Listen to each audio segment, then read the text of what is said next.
One of the more intriguing matchups in college football coming off that impressive win by Colorado is a 3-touchdown underdog at TCU, and everybody's got their eyes on Coach Prime and the Buffs. Colorado, a favorite. They haven't been a favorite in this matchup the entire offseason, but suddenly a favorite against Nebraska at home in Boulder. Steve, you got a team in Nebraska with a new head coach coming off a last-second loss to Minnesota. And then, of course, all the hype surrounding Coach Prime, and I got to say, I was impressed not just by the speed and versatility and all the things that I expected in regards to flash that Colorado showed, but they were disciplined, they were poised, they played in front of a national audience and pulled through at TCU. They did, and isn't it fitting that the team that loses to a 1-11 team from last year, the national runner-up, was also the most phony national runner-up in the history of college football? And you and I talked about this a lot last year. I didn't even have TCU top 10 in my power ratings last year in the playoff round. I didn't think they even deserved to be in the 14 playoff after losing that OT game to Kansas State in the Big 12 championship. I liked Michigan in the semifinal. Michigan lost, very misleading loss, several fumbles, missed opportunities at the goal line. Everyone said, well, how do you like TCU now, Steve? And I go, well, they still stink. And I liked Georgia even more because of that. It set up one of the best bets in the history of college football, and we saw the results. So it is fitting that TCU is the team that got exposed, but it was also a very difficult spot for TCU. Nobody knew what to expect from the Colorado offense. There was no preseason games. There was no film. And obviously, the offense looked extremely good. However, the Colorado defense looked equally as bad, and TCU exposed them. So I do think Colorado can move the ball. It'll be interesting to see if Nebraska and teams going forward now have a little bit of an edge, having some game film. I think the over in the near future is the only way to play Colorado games. And, this is a weird situation because Nebraska is a good defensive team, but I don't think Colorado can stop anybody. They could not stop TCU last week. That game went back and forth. And I'm not so sure one game of film is going to help Nebraska stop them.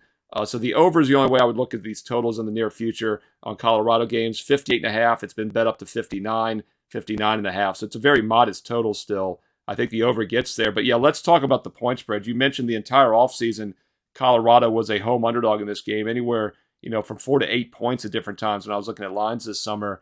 And now all of a sudden they're a 2.5, 3-point home favorite. My mathematical database simulation, 10,000 game simulations, has Nebraska winning by 4. So this line is definitely been over-adjusted in my opinion.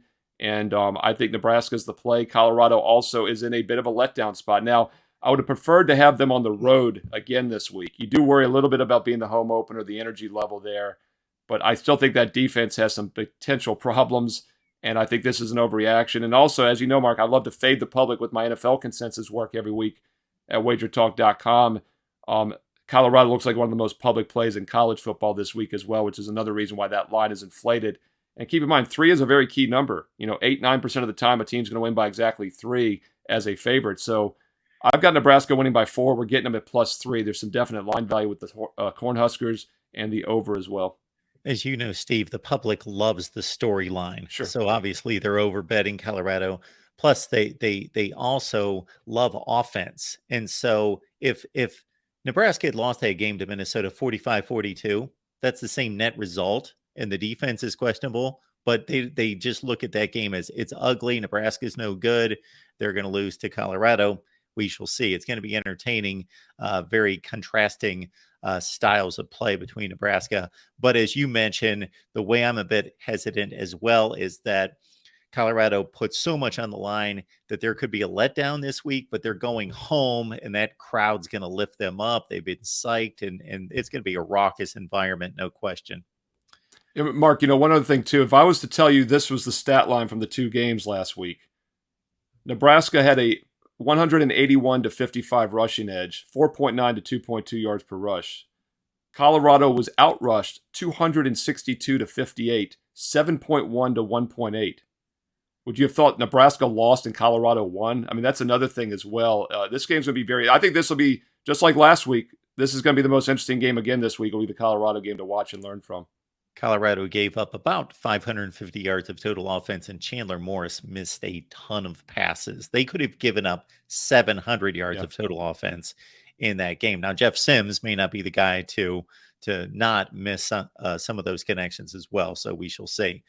Catch Steve and his exclusive under the radar selection for us. We appreciate Steve doing this for us at the Voice of College Football, but you can access that only on patreon.com/MarkRogersTV. You get my picks as well, 16-8 against the spread at this point. But for the full and complete look at college football and the NFL as well, catch Steve on wagertalk.com. Thank you so much, Steve. Thanks, Mark.